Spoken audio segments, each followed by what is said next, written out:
আমি শিল্পী সরকার মল্লিক, 440 নম্বর centre, Gopalpur GP. আজ 5ই জুন বিশ্ব পরিবেশ দিবস। সেই উপলক্ষে আমাদের সাথে উপস্থিত ছিলেন গোপালপুর জিপির গ্রাম পঞ্চায়েত গৌতম রায় মহাশয় ও আমার উপভোক্তাগণ এবং আমার এলাকার সম্মানীয় ব্যক্তিগণ।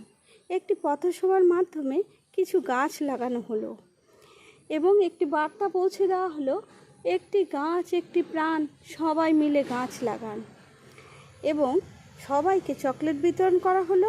এভাবে আমি আমার অনুষ্ঠানটি সাফল্যমণ্ডিত করলাম।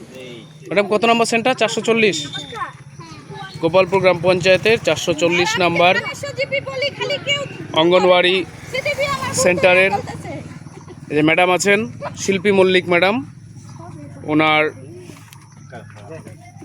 আন্তরিক প্রচেষ্টায় আমাদের এলাকার গ্রাম পঞ্চায়েত সদস্য সম্মানীয় গৌতম বাবু এই গাছ লাগাচ্ছেন আজকে 5ই জুন বিশ্ব পরিবেশ দিবস উদযাপন উপলক্ষে। আশা করি গাছটি আমরা বড় করে তুলতে পারবো। এই প্রচেষ্টা আমাদের সবারই রাখতে হবে। এখানে কচি কাচাদের ভিড়, সবাইকে নিয়ে এই প্রোগ্রাম কর্মসূচি।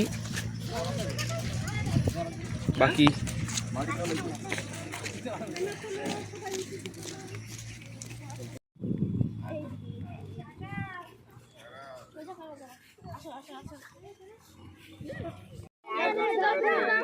মাটি দাও, এখানে গাছে গুঁড়া করো। হ্যাঁ।